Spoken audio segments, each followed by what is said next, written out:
faute d'inventer des médicaments nouveaux, réellement nouveaux et puissants, pour les vraies maladies, pour les maladies qui frappent toute l'humanité, le cancer, l'hypertension, etc., pour maintenir ces ventes, l'industrie pharmaceutique a trouvé plus simple d'inventer des maladies qui n'existent pas et pour lesquelles elle propose des médicaments sans aucune efficacité, mais ça n'a aucune importance puisque les soi-disant malades ne sont pas malades.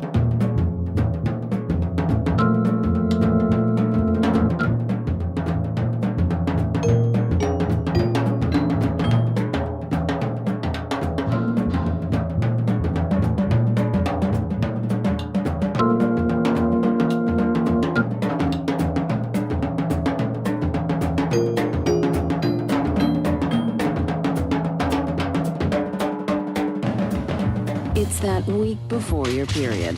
The irritability, mood swings, bloating. Think it's PMS? It could be PMDD, premenstrual dysphoric disorder. Those intense mood and physical symptoms the week before your period. Call your doctor right away because this can be a sign of a serious medical condition. Autour des règles, les femmes sentent un certain nombre de tensions, d'irritations, de l'angoisse. Enfin, bon. Ça a toujours été comme ça. C'était la source de beaucoup de scènes conjugales dans le passé, du temps où l'homme était dominateur. Alors on a créé le syndrome dysphorique menstruel. C'est pas beau ça? Retenez bien, le syndrome dysphorique menstruel. C'est-à-dire qu'au moment des règles, vous avez une dysphorie. Qu'est-ce que ça peut vouloir dire? Faut remonter au grec, c'est pas bien précis. Bon. On peut traduire ça en disant que vous avez un comportement un peu instable dans cette période-là. Mais ça se traite. On va traiter ça. Avec quoi? Et là, vous tombez de votre chaise. Ça s'est passé aux États-Unis. Why live this way another month? Tell your doctor about any medications you're taking, or if you're pregnant, nursing, or plan to become pregnant. Some women may experience side effects. Il y avait un médicament contre la dépression très connu qui était le Prozac. Le Prozac est arrivé en bout de brevet, il rapportait plus rien au laboratoire. Alors, boum, boum, boum, boum, 100 articles publiés sur le syndrome dysphorique menstruel pendant 1 an, dans 30 journaux. Des visiteurs médicaux qui vont distribuer des extraits pour apprendre aux médecins ce qu'ils ne connaissaient pas, le syndrome dysphorique menstruel. Et apparaît la solution, la nouvelle molécule qu'on va vendre, car c'est la même que le Prozac avant, exactement, le dosage, tout est pareil, sauf la couleur, qu'on va vendre 4 fois plus cher. C'est bien normal, puisqu'on se traite que pendant 5 jours par mois, il faut rentrer dans ses frais. Voilà. C'est renversant. C'est renversant, c'est diaboliquement malin. Doctors can now treat PMDD with the first and only prescription medication. If you develop a rash or hives, call your doctor right away, because this can be a sign of a serious medical condition. Il y en a qui ont remarqué, effectivement, parmi les firmes pharmaceutiques, qu'il y a une hypothèse intéressante qui serait non pas de s'épuiser ou de s'échiner ou de s'efforcer à trouver des solutions, à trouver un nouveau médicament pour un problème de santé, mais tout simplement, avec les médicaments qu'elles ont déjà, inventer un problème de santé qui conviendrait, entre guillemets, aux médicaments. Donc ça renverse le système, ça renverse la pensée. Elles ont un portefeuille, comme elles disent, de médicaments qui est utilisé pour ceci ou cela, ou qu'elles ont développé et puis qui vraiment ne passe pas la barre parce qu'il n'est pas assez intéressant. Est-ce qu'on ne pourrait pas inventer ou faire croire à une maladie ou un problème où ce médicament rendrait service? Imaginez que vous soyez fabricant de voitures ou carrossier. Votre objectif ne serait pas de fabriquer des chariots pour les cul-de-jatte. Il s'agit de fabriquer des voitures les plus attractives possibles pour ramasser, vous ouvrir ou maintenir les marchés les plus importants. Toute la problématique des industries, en général l'industrie pharmaceutique en particulier, c'est la même. Autrement dit, ce qui va cibler les efforts de l'industrie ne sont pas les problèmes de santé publique, ne sont pas les malades, ce sont les marchés possibles. Les marchés possibles les plus intéressants pour elle, où elle vendra beaucoup et le plus cher possible.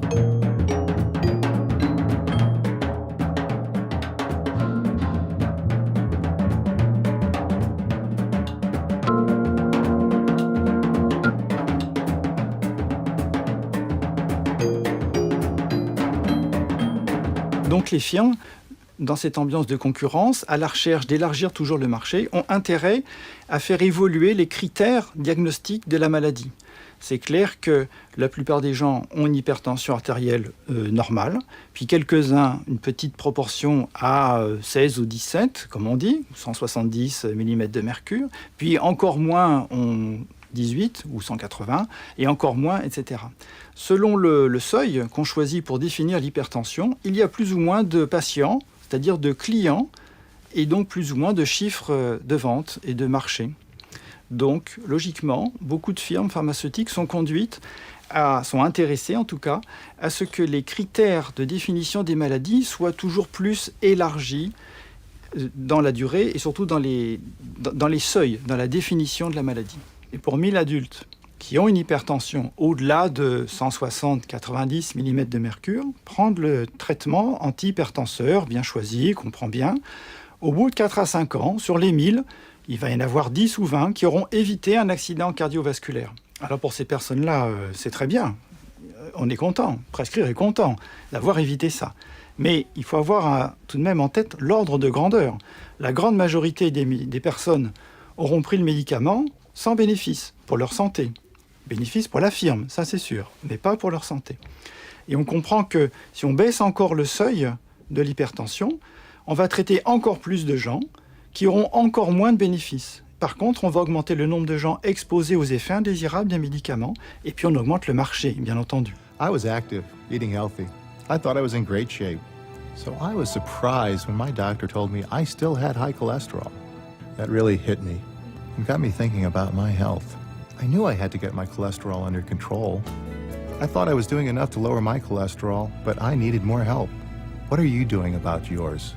In the extreme, what they've been able to do is to persuade everybody. En poussant les choses à l'extrême, l'industrie pharmaceutique a réussi à nous convaincre que le taux de cholestérol des gens de 25 ans doit être la norme pour tous.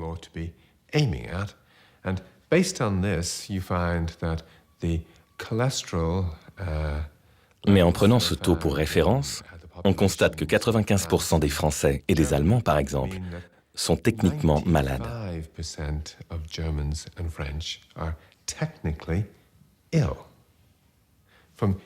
Du point de vue de l'industrie, c'est merveilleux. C'est un marché phénoménal. Ils peuvent dire à des masses de gens qu'ils doivent prendre des statines pour abaisser leur taux de cholestérol et ainsi réduire leur risque de crise cardiaque ou d'infarctus. Alors qu'on sait que si on n'a pas d'autres facteurs de risque, si on n'a pas déjà eu un infarctus, si on n'est pas en surpoids, si on ne fume pas, prendre ce type de médicament augmente au contraire votre risque de mourir.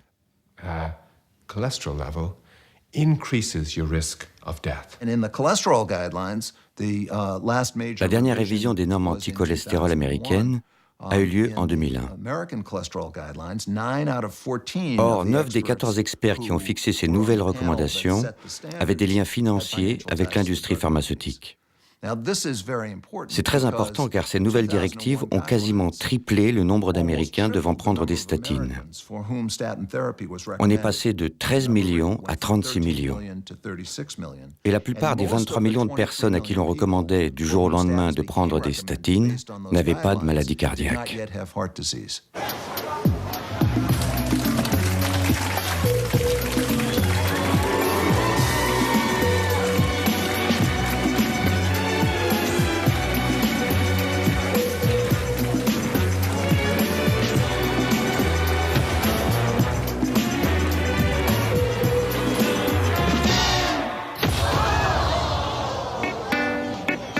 One in 5 people has high cholesterol. Millions need treatment. The cholesterol community, what becomes known later to their critics as the cholesterol La communauté du cholestérol, que ces critiques appellent la mafia du cholestérol, ne cherche pas simplement à montrer que la gestion du cholestérol conduit à des progrès dans le traitement des maladies cardiaques. Mais elle veut passer un message très fort aux Américains à plusieurs niveaux. Le niveau des individus consommateurs, celui plus spécifique des patients et celui des prescripteurs. Et donc, ils utilisent toutes sortes de moyens pour que la population se préoccupe du cholestérol. La campagne « Connaissez votre taux » vise à ce que les Américains s'identifient à leur taux de cholestérol, que chacun en ait conscience.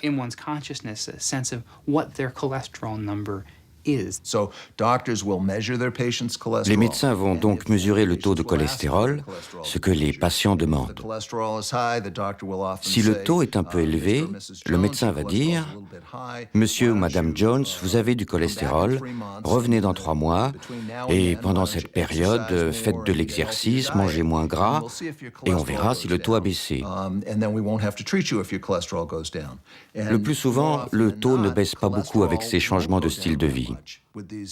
Et là, le docteur va dire « Ah, ça n'a pas baissé. Je vais vous donner un médicament anti-cholestérol et vous n'aurez plus à vous en soucier. » Mais il rate complètement la cible car en changeant ses habitudes de vie, le patient a fait ce qu'il fallait pour réduire ses risques cardiovasculaires de 60 à 80%. C'est une intervention thérapeutique extrêmement efficace. Mais quand le médecin dit « on va vous donner un médicament et vous n'aurez plus à vous soucier de ces résolutions si difficiles à tenir », il se trompe d'objet car il ne réalise pas que le patient a fait ce qu'il fallait. L'exercice et la diététique ne font peut-être pas baisser le cholestérol, mais ils font baisser les risques cardiovasculaires. Bob Dole. Courage, something shared by countless Americans. Those who risked their lives. Those who battled serious illness. When I was diagnosed with prostate cancer, I was primarily concerned with ridding myself of the cancer. But secondly, I was concerned about possible post-operative side effects like erectile dysfunction, ED, often called impotence. You know, it's a little embarrassing to talk about ED, but it's so important to millions of men and their partners. Bob Dole a perdu l'élection présidentielle américaine contre Clinton. Clinton non seulement était président, mais il n'avait sans doute pas besoin du médicament. Dole, lui, avait besoin d'argent pour rembourser sa campagne. Il est devenu le porte-parole de cette campagne d'information sur la maladie, puis le porte-parole du Viagra. C'était très important à cause de la stigmatisation. Il fallait vraiment quelqu'un de très respecté, de très conservateur. Vous ne pouvez pas choisir un hippie ou une vieille star du rock pour parler de la dysfonction érectile. Si vous voulez pénétrer le marché de l'Amérique moyenne, il faut un conservateur, car ils sont plus nombreux que les hippies. C'était la personne idéale. Sénateur, venant du Sud, ancien combattant, très respecté, parfait pour parler de la dysfonction érectile. Ça a vraiment convaincu beaucoup de gens qui se sont dit « Si Bob Dole a le courage d'en parler, moi aussi je peux. » Ich liebe meine Frau, weil sie beim Scrabbeln Wörter erfindet, die in keinem Wörterbuch stehen. Weil sie vom VfL Dortmund spricht, um mir beim Fußball zu imponieren. Und weil sie mich wegen meiner Erektionsstörung nicht unter Druck setzt. Ich will sie nicht verlieren. Darum gehe ich jetzt zum Arzt. With the production of a drug like Viagra, what you have industry doing... Avec un médicament comme le Viagra, l'industrie a réussi à nous convaincre que la moindre variation de rigidité de la verge, si elle n'est pas de 100% en toutes circonstances, constitue une dysfonction, une maladie qui requiert un traitement. It's an illness, and that it needs to be treated. Avant, il y avait un certain nombre d'hommes âgés qui avaient d'autres pathologies, avec pour conséquence d'être impuissants. Mais cela représentait un marché bien trop étroit pour un médicament comme le Viagra. Aujourd'hui, on pousse les adolescents à croire que si les choses ne sont pas parfaites à chaque fois, c'est qu'ils sont malades et que le médicament est la réponse à leurs problèmes.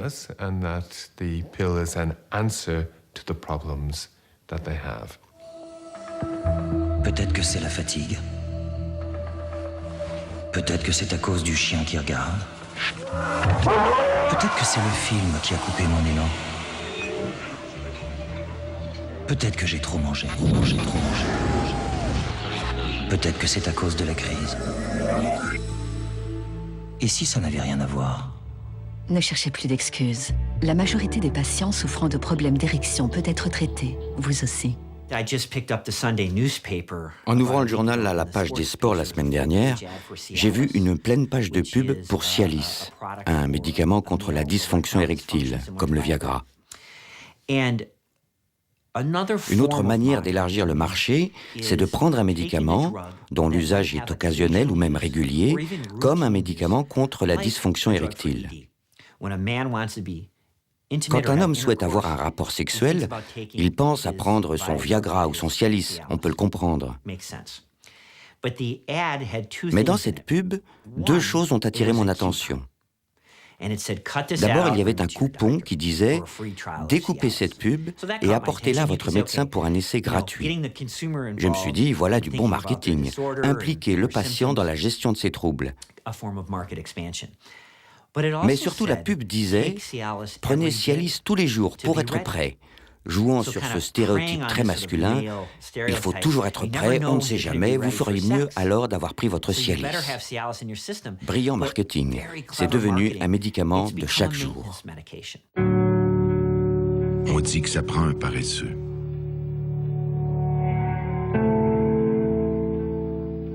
Qui baisse facilement les bras. Un faible. Quelqu'un qui manque d'ambition. Un irresponsable. Un perdant. Ou quelqu'un qui manque de courage pour faire une dépression. La dépression est une maladie. Personne n'est à l'abri.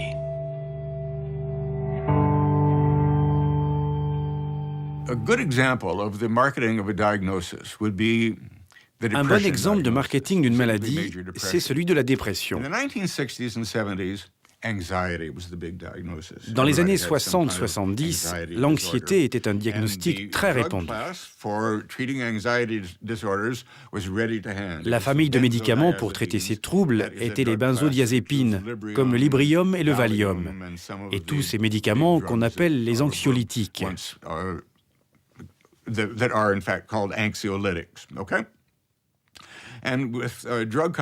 marketing des benzodiazépines allait de pair avec le marketing de l'anxiété. Les généralistes étaient encouragés à diagnostiquer des troubles de l'anxiété quand ils voyaient des patients au bord des larmes, fatigués, mais aussi nerveux et anxieux.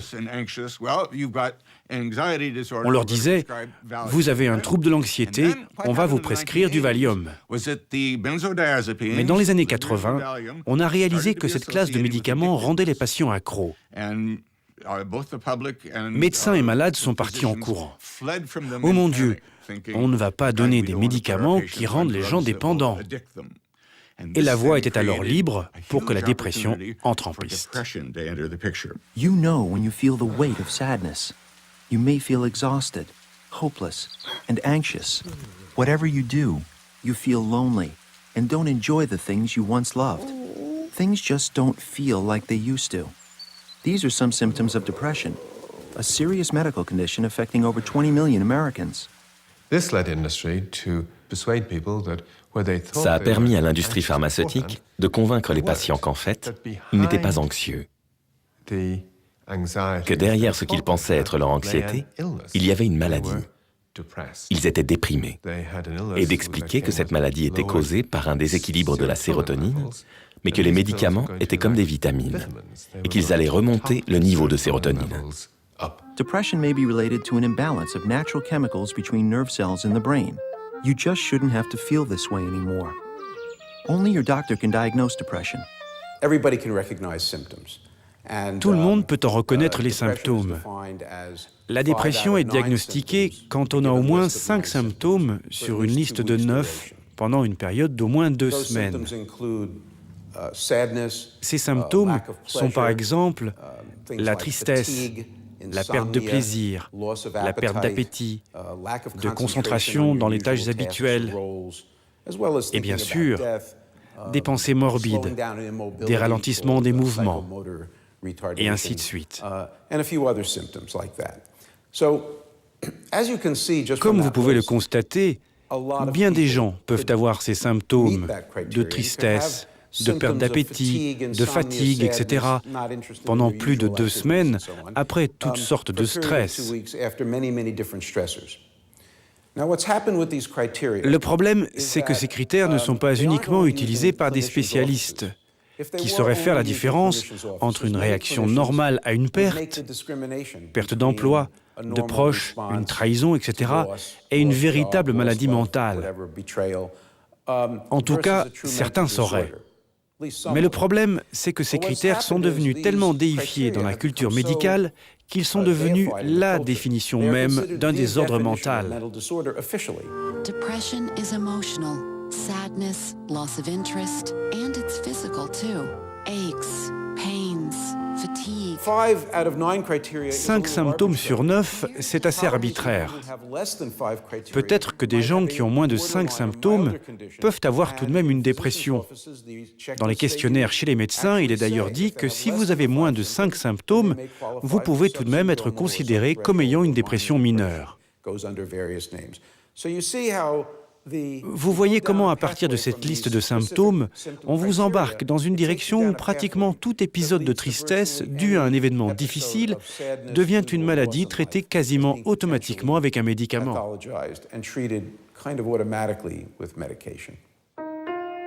Il existe une maladie qui touche aujourd'hui plus de 3 millions de personnes en France.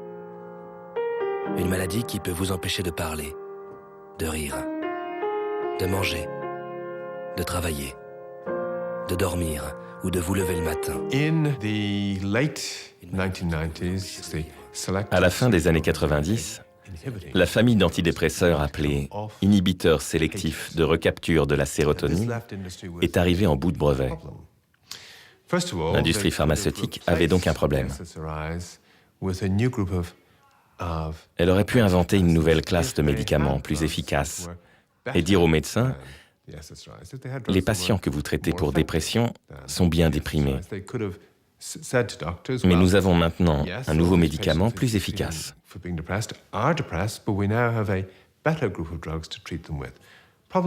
Le problème, c'est que l'industrie pharmaceutique n'avait pas de médicaments plus efficaces.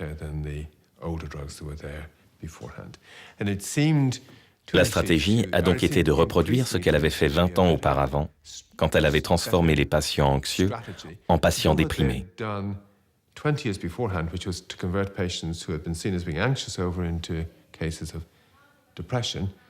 Cette fois, elle a convaincu les patients déprimés qu'ils étaient en fait bipolaires. Bipolar disorder is challenging and can affect your job, family, and friends. For years, I had severe mood swings, racing thoughts, unusually high energy, and was extremely irritable. Quand un patient maniaco-dépressif est en phase maniaque, cela signifie qu'il reste des mois à l'hôpital.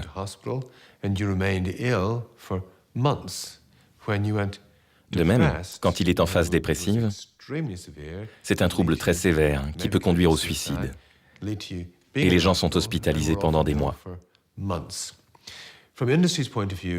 Du point de vue de l'industrie pharmaceutique, changer l'appellation maniaco-dépression en trouble bipolaire signifie qu'elle peut cibler les variations d'humeur normales que nous avons tous.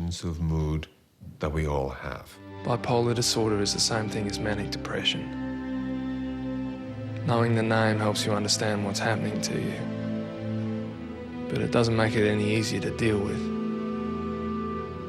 You're so high, so low. Bipolar 1 disorder, as it was termed, le trouble bipolaire 1, comme on l'appelle maintenant, correspond à la maniaco-dépression classique. Mais l'industrie a réussi à mettre en avant des recherches qui suggèrent qu'il existe aussi un trouble bipolaire 2, bipolaire 3, bipolaire 4 et un spectre bipolaire.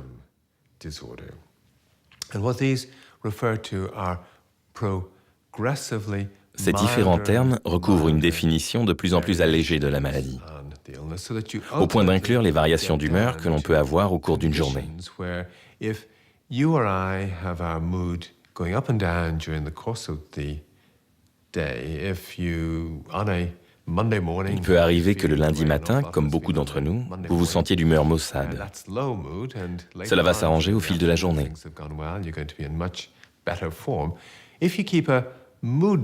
Mais si vous tenez un carnet d'humeur, comme l'industrie recommande de le faire, vous allez dessiner une courbe dans votre carnet.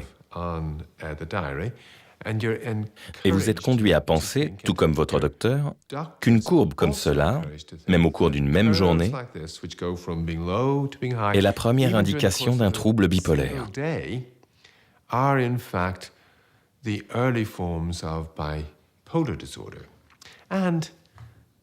Et bien sûr, docteur, il faut traiter au plus tôt la maladie avant qu'elle ne devienne plus sévère et presque impossible à guérir.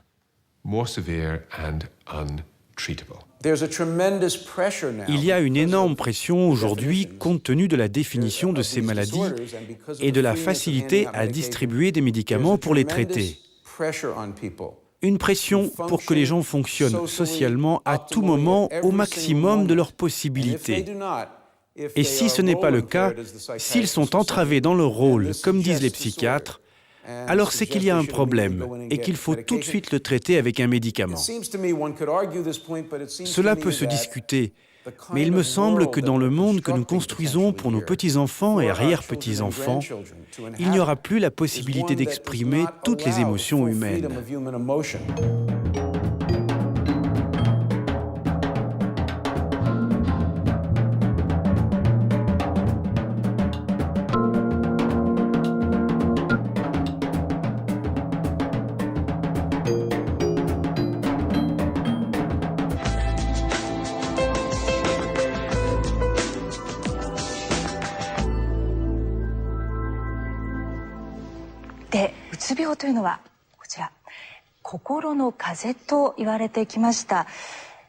まあ誰もがかかる可能性があるけれども治る病気であるという意味です。で、その背景には優れた薬、抗うつ薬の開発があります。うつ病になったらまず抗うつ薬を処方すると。実際に最新のアメリカの研究でも 65% の人にこの抗うつ薬は効果があるということが実証されています。What we saw in Japan was Ce que nous avons vu au Japon, c'est ce qu'on appelle un méga projet marketing. C'est-à-dire qu'on n'essaie pas de changer les esprits par rapport à un produit, mais on tente de changer l'environnement dans lequel on veut placer le produit. いつからですか？うつかもしれないっていつから悩んでるんですか？いつから我慢してるんですか？うつは1ヶ月。1ヶ月辛かったらお医者さんへ。それ以上我慢しないでください。Les psychiatres japonais considéraient la dépression comme une maladie rare au Japon.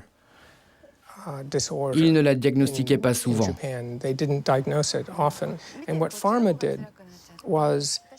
L'industrie pharmaceutique a fait un lobby très moralisateur auprès du gouvernement pour lui prouver que les patients japonais n'étaient pas bien traités.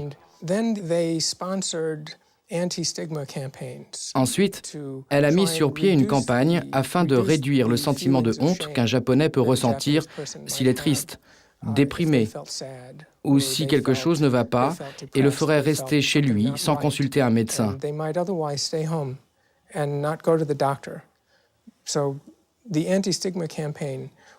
Cette campagne avait pour but de normaliser la maladie mentale. Il y eut beaucoup d'interviews de personnalités, de vedettes de la télé, des articles dans la presse pour familiariser le public avec l'idée de la dépression.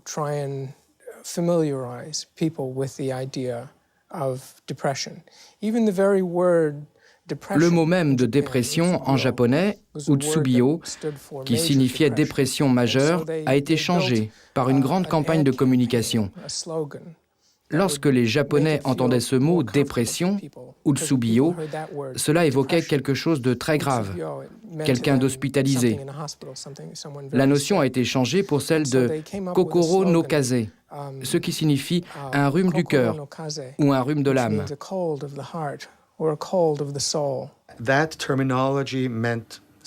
Cette terminologie signifiait plusieurs choses. D'abord, attraper un rhume, c'est assez courant. Cela ne fait pas de vous l'un de ces cinglés bons à enfermer. C'est un rhume. Beaucoup de gens ont un rhume, et donc ce n'est pas si grave. Ensuite, les Japonais sont de grands consommateurs d'antibiotiques. Et donc, un rhume, cela signifiait que c'était guérissable par un médicament. Et bien sûr, l'âme, c'est très poétique. Cela résonne bien avec la culture japonaise.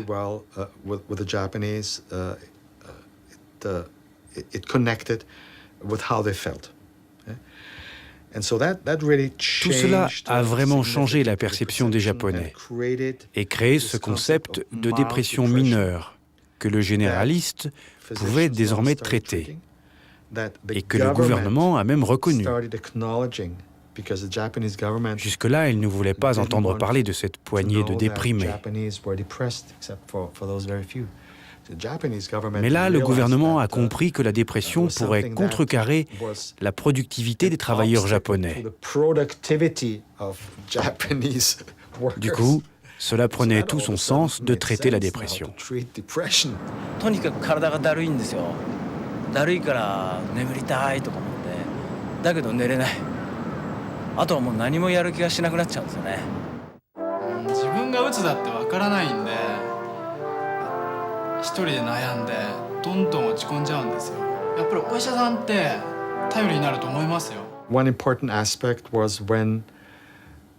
Un élément important a été lorsque la cour impériale a reconnu que la princesse souffrait aussi de dépression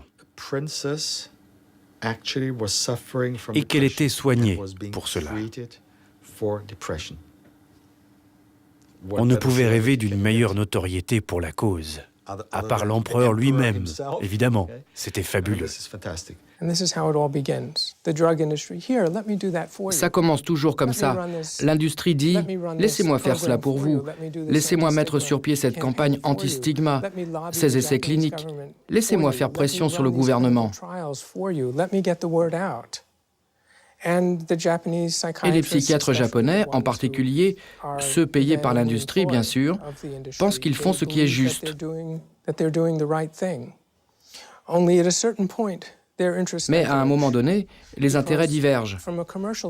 D'un point de vue commercial, et c'est vrai dans tous les domaines, les industriels ne s'arrêteront pas avant que chacun, homme, femme, enfant, consomme leurs médicaments.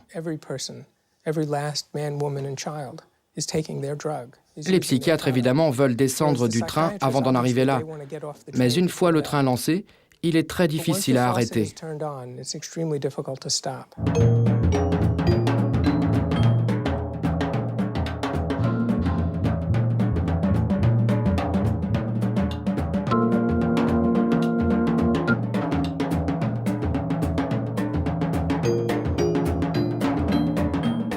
N'oubliez pas ce que c'est le marketing à l'échelon des médecins qui prescrivent.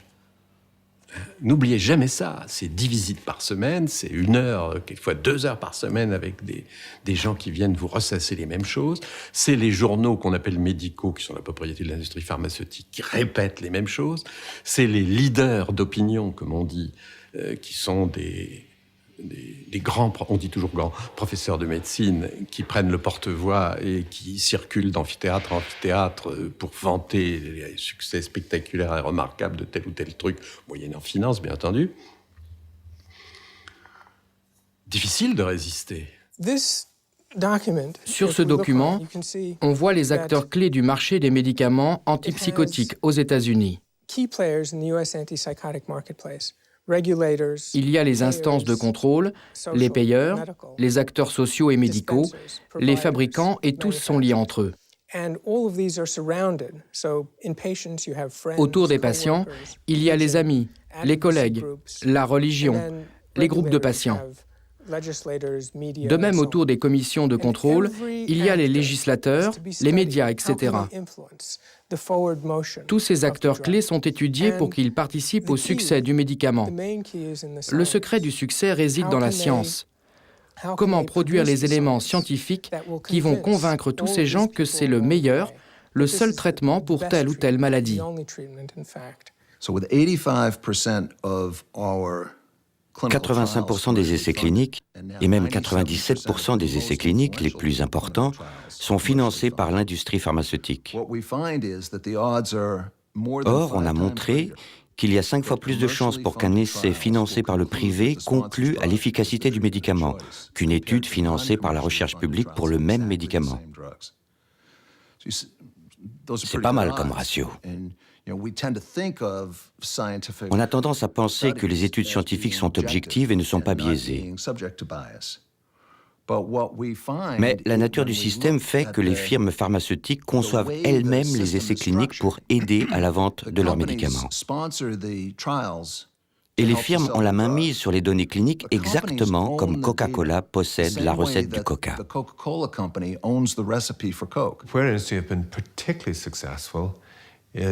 Là où l'industrie pharmaceutique est particulièrement efficace, c'est dans le contrôle, dans sa capacité à coopter des médecins qui n'ont aucun lien avec elle, des médecins qui n'ont jamais touché un centime de sa part, qui pensent même être assez hostiles à l'industrie pharmaceutique et qui proclament « Nous nous déterminons sur des bases scientifiques ». Nous voulons voir la preuve scientifique pour avoir un avis. Nous ne décidons pas parce que nous sommes payés par l'industrie, ni parce qu'on nous invite à des congrès, mais parce qu'on a une preuve. Le problème majeur, c'est que par rapport aux années 60, aujourd'hui, l'industrie a le contrôle de cette preuve scientifique. L'industrie dirige les essais cliniques, tous les essais. Quand j'étais à l'université en 1980-82, nous passions des heures à disséquer des essais cliniques, à chercher les erreurs méthodologiques, et l'on trouvait des problèmes. Mais je ne peux me souvenir d'une seule fois où il nous serait venu à l'idée que le problème était lié à des enjeux commerciaux. Bien sûr, la science est imparfaite, mais nos professeurs n'avaient aucun lien avec l'industrie pharmaceutique. C'était du jamais vu. C'était insensé. Aujourd'hui, on voit bien que les articles sont truffés d'erreurs. Et si on pouvait mettre des lunettes de vérité, on verrait les grands professeurs marcher dans les couloirs des hôpitaux, habillés comme des pilotes de Formule 1. Sur leur blouse blanche, il n'y aurait pas écrit Pennzoil et Mobil. Il y aurait Merck, Pfizer, NGM, etc., parce qu'ils sont financés par l'industrie. Vous êtes jeune et vous souffrez d'un mal de dos persistant, un vrai cauchemar quotidien. Même au repos, la douleur vous enflamme. Ce mal de dos peut cacher une spondylarthrite ankylosante, une maladie douloureuse et handicapante qui se traite bien si on la dépiste à temps. La spondylarthrite ankylosante, parlez-en à votre médecin. Informez-vous sur dosaumur.com, une initiative de la Société française de rhumatologie en partenariat avec Pfizer. L'Internet permet aux gens de sentir qu'ils se prennent en charge, en allant chercher toute l'information médicale possible et imaginable. Ils peuvent aller directement sur les sites des journaux médicaux, ils peuvent trouver des tas de sites avec des données médicales où les maladies sont répertoriées et décrites. Ils peuvent échanger avec leurs amis ou sur des forums avec des gens souffrant des mêmes maux. Il y a cette idée que non seulement les gens ont ainsi plus de pouvoir, mais que c'est ainsi qu'ils seront de bons patients. Qu'un bon patient doit connaître toutes ces informations avant même d'aller chez le médecin. Que vous n'allez pas voir le médecin en vous en remettant à son autorité, mais qu'il y aura comme une négociation avec lui autour de votre traitement.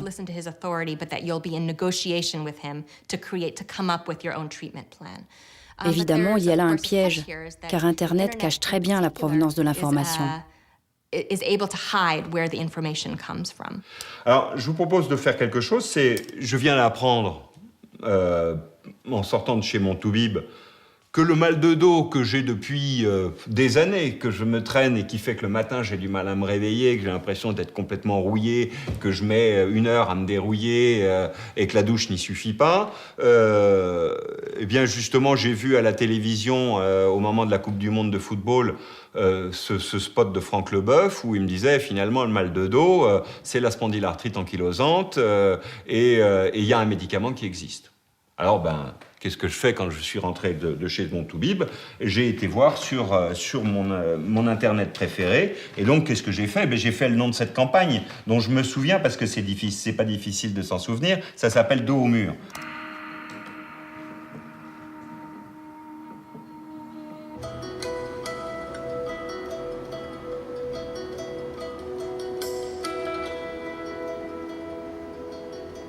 J'ai découvert ma maladie en 2000. Elle a été diagnostiquée suite à des douleurs répétées au niveau des cervicales. Alors la spondylarthrite ankylosante est un rhumatisme inflammatoire qui se caractérise par des douleurs nocturnes et des dérouillages matinales essentiellement. D'abord, Si je continue d'écouter ce film, finalement, je vais me dire, il me parle du mal de dos et tout ce qu'il décrit comme symptômes de façon précise. Là, il vient de dire le soir, il est fatigué. Oui, moi aussi, je suis fatigué. Le matin, il a du mal à se déverrouiller. Oui, moi aussi, j'ai du mal à me déverrouiller. Bref, je me retrouve bien dans ce témoignage. Alors, je veux en savoir plus. J'ai vu qu'il y avait un grand docteur. Les sociétés savantes, comme la Société française de rhumatologie, n'ont pas pour objectif unique de faire des travaux scientifiques dans des laboratoires qu'on appelle des travaux fondamentaux. Les sociétés savantes ont aussi pour mission de participer à toutes les actions qui conduisent à mieux connaître les maladies rhumatismales. Déjà, cette société savante, ça fait sérieux. Et je vois déjà une chose qui m'étonne, c'est que je vois ce monsieur, qui est donc un professeur des hôpitaux publics, je le vois avec derrière lui, en fond d'écran, Pfizer. Et c'est marrant parce que je le vois en haut à gauche et en bas à droite. C'est drôle parce que je me rappelle avoir écouté un ami qui est un spécialiste du marketing m'expliquer que c'était les 2 endroits importants dans une image, à partir du moment où le centre était occupé par quelqu'un. Et donc, c'est peut-être pas un hasard si finalement j'ai cette image. Et tout ce que va me dire finalement ce docteur, c'est quoi? Si je résume, c'est qu'il y a 150 000 personnes qui sont atteintes par an, qui sont des personnes jeunes, que c'est des signes finalement assez banals. Et d'ailleurs, c'est tellement banal que lui-même, ce professeur, appelle ça le mal de dos. Mal de dos des jeunes, c'est le mot même qu'il utilise. Mais il me fait peur. Il me fait peur, ce toubib, parce qu'il me dit que mon truc, ça peut être invalidant. Et puis, sérieusement invalidant. Ah, il me fait peur, mais ce qui est bien aussi, c'est qu'il me dit que, attendez, d'accord, ça touche peu de monde, ça peut faire très mal, ça peut être très invalidant, mais il y a un traitement qui existe, mais il est remboursé à 100% par la sécurité sociale. Par ailleurs, aujourd'hui, on dispose d'outils diagnostiques avec de la radiologie moderne qui peut permettre de faire des diagnostics plus précoces.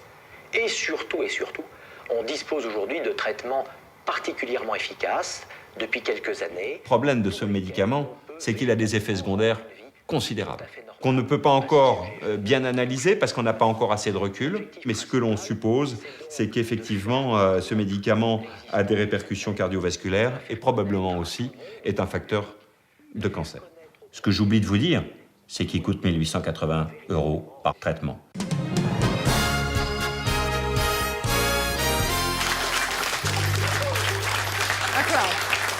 Goedenavond, welkom bij Radar. Gezonde skepsis is Notre institut étudie l'industrie pharmaceutique, comment elle fait pression, comment elle vend les médicaments, comment elle tente d'influencer les patients, les médecins, les gouvernements, les médias.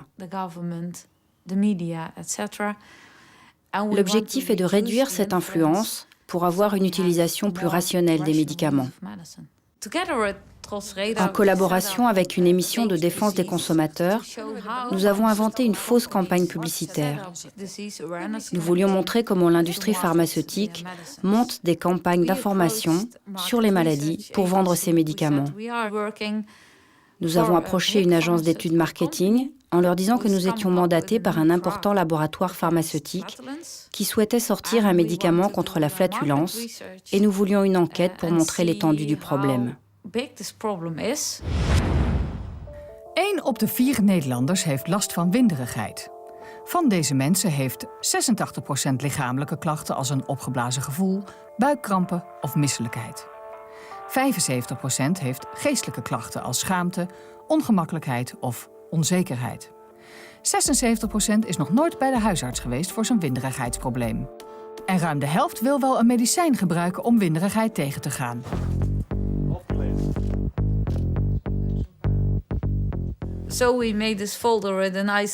On a fait ce prospectus avec la photo d'une dame et des ballons.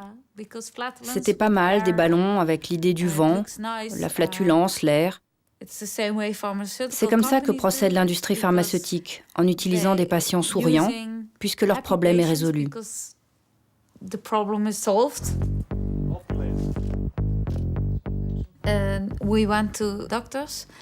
Nous sommes allés voir des médecins et ils ont tous accepté que nous déposions ces prospectus dans leur salle d'attente. Ils ont trouvé que c'était une chouette campagne et ils n'ont posé aucune question pour savoir qui était derrière, quel laboratoire ou quelle association de patients. Rien. On a pu déposer nos posters et nos tracts sans problème.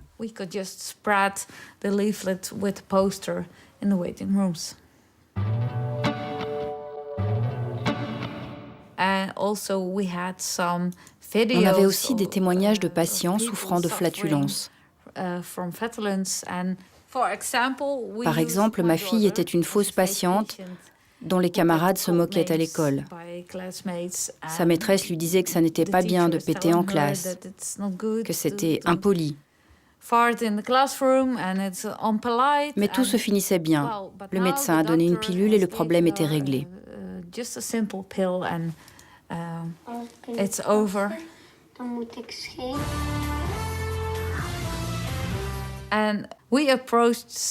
Nous avons contacté des émissions de télé, des émissions d'information et de divertissement, et nous avons demandé s'il était possible de parler de la flatulence. Et la réponse a été oui.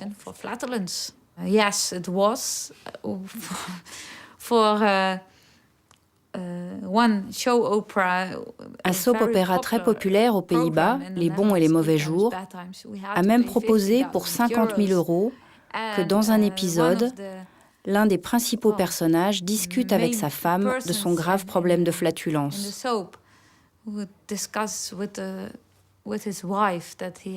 Sa femme lui conseillerait de consulter le médecin. Il serait filmé dans la salle d'attente où l'on verrait notre poster et notre prospectus. Well, they would film him in the waiting room for the doctor, and there would be our posters of the flatulence campaign.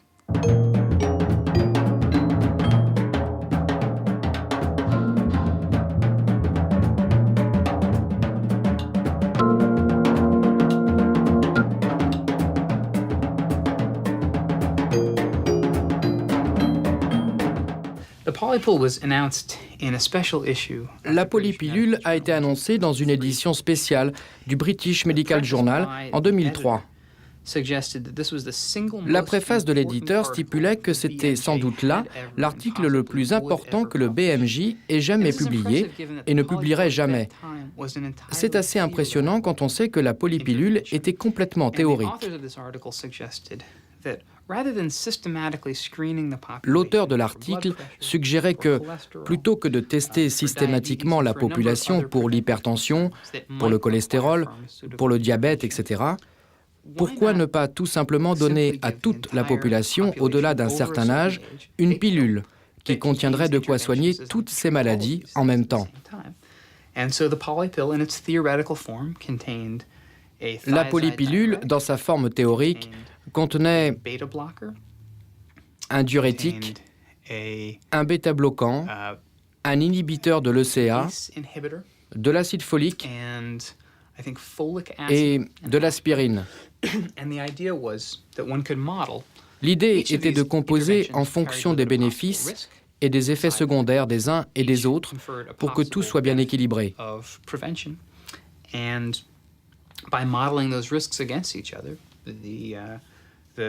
Et ainsi, disait l'auteur de l'article, on pourrait diminuer la mortalité par maladie cardiovasculaire de 88%.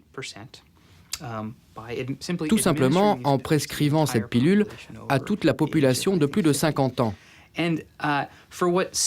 Alors que cela semble une perspective assez orwellienne, la polypilule a généré tout de suite un grand enthousiasme. Des centaines de gens ont écrit sur le site web du journal pour dire que si une telle pilule existait, ils la prendraient immédiatement. D'autres interrogeaient « Pourquoi seulement une polypilule? Pourquoi pas une pour les hommes qui contiendrait un médicament contre le cancer de la prostate et une polypilule pour les femmes avec de la tamoxifène pour réduire les risques de cancer du sein ?» Donc là, vous vous embarquez pour la durée de l'existence qui vous reste à vivre. Vous voilà donc pendant 30 ans avec un comprimé par jour pour prévenir des maladies que vous avez l'une ou l'autre à peu près une chance sur 100 d'acquérir. Mais que se passe-t-il? La médecine est devenue folle. Elle a perdu tout sens de ce qu'est un risque raisonnable ou non.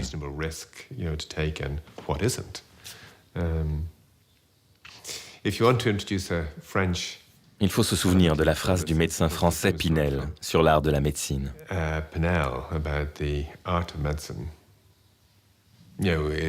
C'est bien de savoir donner un médicament pour traiter une maladie, mais c'est un art plus grand encore de savoir quand il ne faut pas traiter.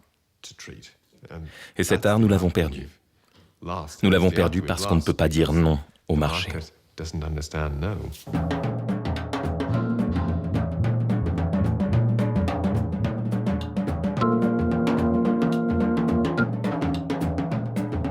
Gehen auch Sie bei Erektionsstörungen zum Arzt.